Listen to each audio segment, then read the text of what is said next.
Hey, welcome back to our channel. In this video, we are checking out Jurassic World Survival Gigantic Thrashers Liopleurodon.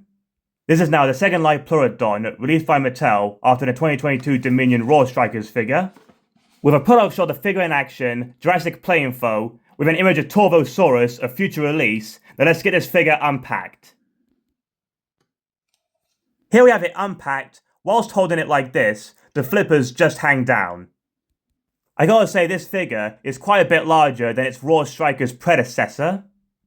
We have this turquoise tone across the top half of the figure, which has an iridescent look to it.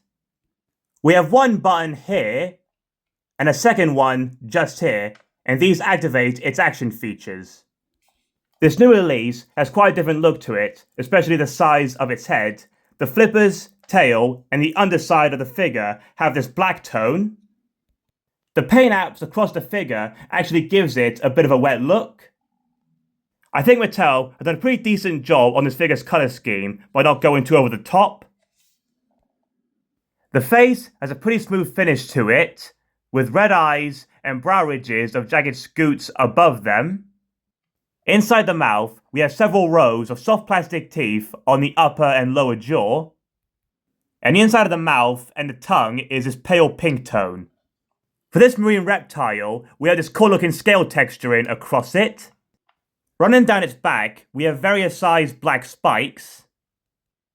And we also have another row of black spikes here on its short tail. Its paddle-like flippers have a really nice shape to them, with some ridge detailing running down them. The underside of the figure has a much smoother texture to it, with wrinkling and creasing running the length of it.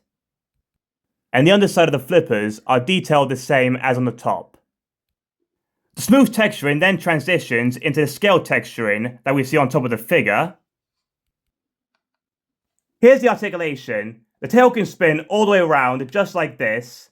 The flippers can pivot out to the side, which gives them that extra range of movement.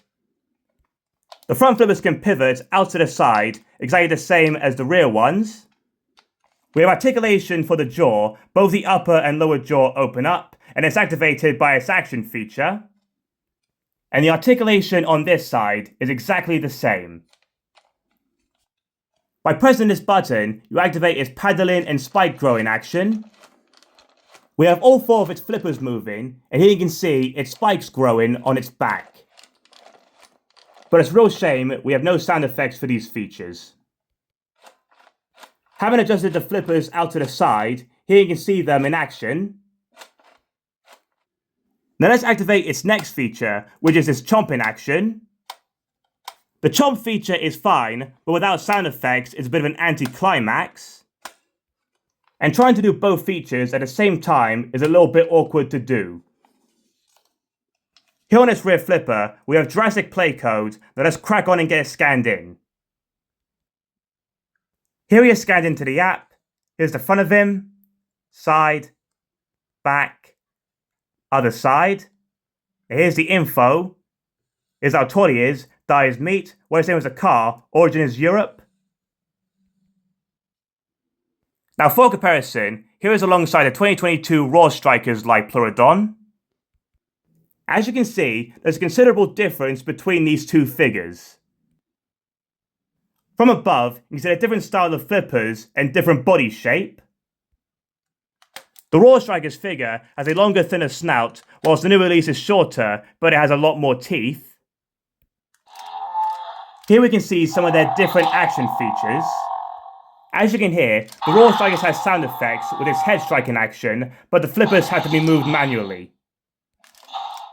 This new Gigantic Thrasher Liopleurodon has an interesting mutated design, with its scale texturing, which is a very different look to what we had on the 2022 Raw Strikers figure.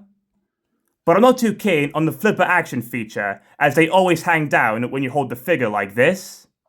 I feel having those sound effects to enhance the action features, the figure does feel muted. Just a thought, if they had removed the spike growing action and linked the chomp feature to the paddling action, this would have improved the figure's playability and the need for only one button. If you made it this far, thanks for watching.